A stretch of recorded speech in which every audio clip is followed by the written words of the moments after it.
Hello friends आशा करी सकले भालो आछेन। बांगालिर घरे पिठे पायस तो तैरी हबेई, बानाते हबे।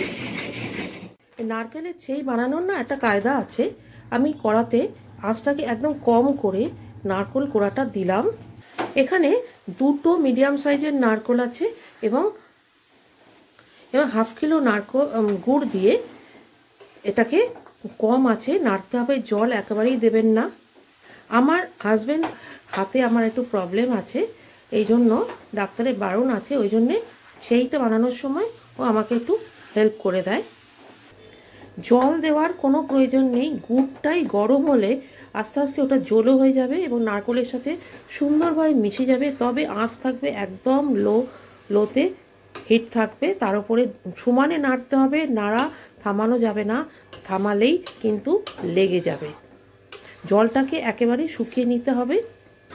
এবার আমাকে কর্পূর দিতে হবে। এটি করতে প্রায় আধ ঘন্টা সময় লাগলো, জলটা পুরো মারতে হলো, জল দেওয়া নেই। কর্পূরটি দশকুমার ভান্ডারে পাওয়া যায়, পাথুরে কর্পূর, এটি খাবারে দেওয়ার জন্য। খুব সামান্য হাতে তিন আঙুলের মধ্যে যতটুকু উঠছে ততটুকু দেওয়া হবে, না হলে তেতো হয়ে যাবে। এবং এটাকে হাতে ডলে এইভাবে দিতে হবে। পুজোতে যে কর্পূর দেওয়া হয় সেটা মোম কর্পূর, সেইটি নয়, খেয়াল রাখবেন এই কথাটি। কর্পূর দিয়ে কিছুক্ষণ নাড়তে হবে। আমার নারকেলের চেই তৈরি হয়ে গেছে। কর্পূর দেওয়ার সময় আঁচ কিন্তু বন্ধ করে দিতে হবে, জ্বালিয়ে রাখা যাবে না, বন্ধ করে তবে কর্পূরটি দিতে হবে। নারকেলের চেই আমার রেডি। এবার তৈরি হবে পিঠে।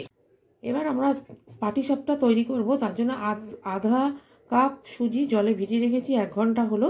এটা আমরা এর মধ্যে নেব।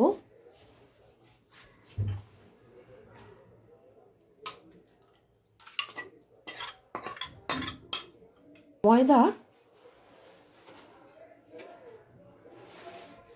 এর মধ্যে ময়দা আমি এই 1 কাপ নিয়েছি, এটা আমি মেশাতে থাকবো। দরকার হলে আরও 1 কাপ, আরও 2 কাপ লাগতে পারে। এটাতে আমি জল দিয়েছি প্রায় 1 থেকে 1.5 কাপ। 2 কাপ ময়দা আর 8 কাপ সুজি জল দিয়ে ভেজানো করে এই জিনিসটা দিয়ে আমি স্কুপার দিয়ে এটাকে এভাবে গুঁড়িয়ে নিতে হবে। এর মধ্যে আমি দেব এখন চিনি। 1 কাপ চিনি আমি মিক্সিতে গুলে পেস্ট করে দিয়েছি এবং এই স্কুপারটা দিয়ে গুলতে হবে। এর মধ্যে আমি একটু সামান্য কর্পূর, খুব সামান্য এভাবে দিলাম। এবারে তেল খুব সামান্যই লাগে, খুব অল্প তেল ব্রাশ করে নেবেন। এবার 1 হাতা মতো আবার আমি এখানে দিয়ে দিলাম, দিয়ে এটাকে এইভাবে ঘুরিয়ে নিতে হবে।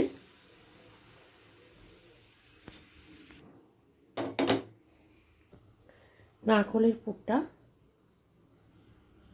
দিয়ে দিলাম। এইভাবে খুন্তিটা চালাতে হবে, দেখুন উঠে আসছে। এভাবে মুড়ে এদিকে চেপে দিতে হবে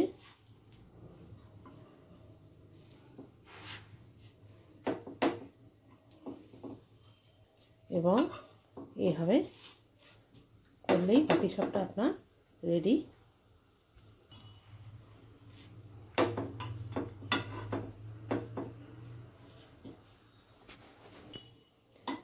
এটা হয়ে গেল। এইভাবে আমি প্রত্যেকটা বানিয়ে নেব। সম্পূর্ণ পাটিসাপটা আমার রেডি, কমপ্লিট হয়ে গেছে। এবং সব শেষে একটু উপর থেকে আপনি ঘিটা ব্রাশ করে দেবেন, তাতে খুব ভালো টেস্ট হবে এবং সবার খেতেও খুব ভালো লাগবে। ভিডিওটি যদি ভালো লাগে লাইক করবেন, শেয়ার করবেন, কমেন্ট বক্সে লিখে জানাবেন কেমন হলো। বাড়িতে অবশ্যই বানাবেন। ভালো থাকবেন, সুস্থ থাকবেন, নমস্কার।